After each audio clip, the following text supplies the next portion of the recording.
Aurélie nous a rejoint. Bonjour Aurélie. Bonjour. Vous êtes responsable de la formation au Cridon Ouest. C'est ça. Et pour cette rubrique Actu, vous vouliez évoquer la fraude polienne.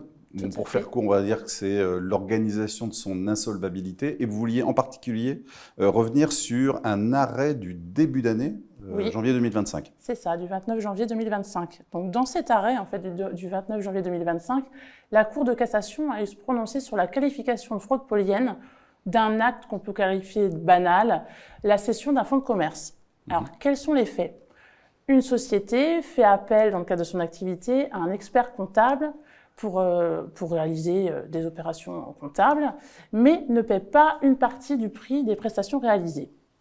Ensuite, cette même société cède son fonds de commerce à une autre société dont les associés sont les mêmes que la société précédente. Donc ça, information importante à noter. Puis, elle se déclare en cessation de paiement et une opération de liquidation judiciaire s'ouvre.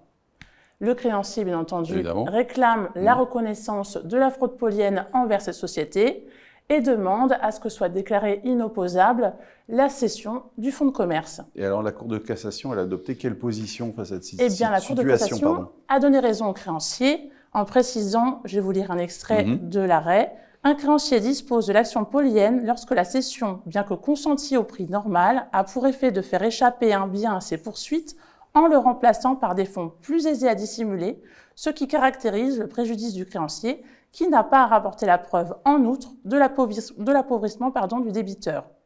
Donc la fraude polienne peut être invoquée par le créancier alors même que la vente se fait dans des conditions normales, pour peu qu'il ne peut poursuivre le débiteur ou que ça diminue ses chances d'obtenir le remboursement de sa créance.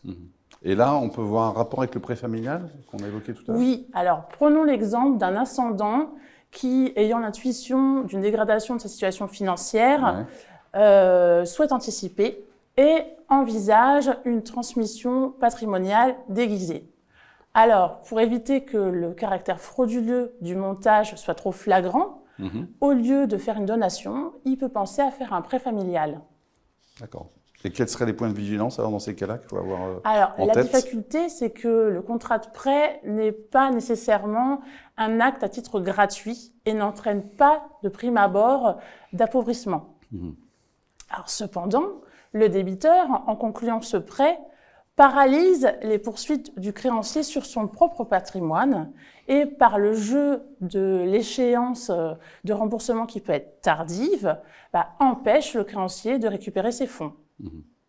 Donc on peut conseiller, même dans le cadre d'un prêt familial, Dans ce cadre, le créancier peut penser à la fraude polienne pour se sortir de cette situation. Il lui suffira de démontrer que les éléments constitutifs de cette fraude soient réunis. Donc l'élément matériel, que ce soit un appauvrissement ou assimilé, et l'élément intentionnel des parties, prêteurs, éventuellement emprunteurs. Donc finalement, on peut conseiller en tout cas de demeurer très attentif à la situation financière du prêteur, même dans le cadre d'un contrat de prêt familial. Let's go!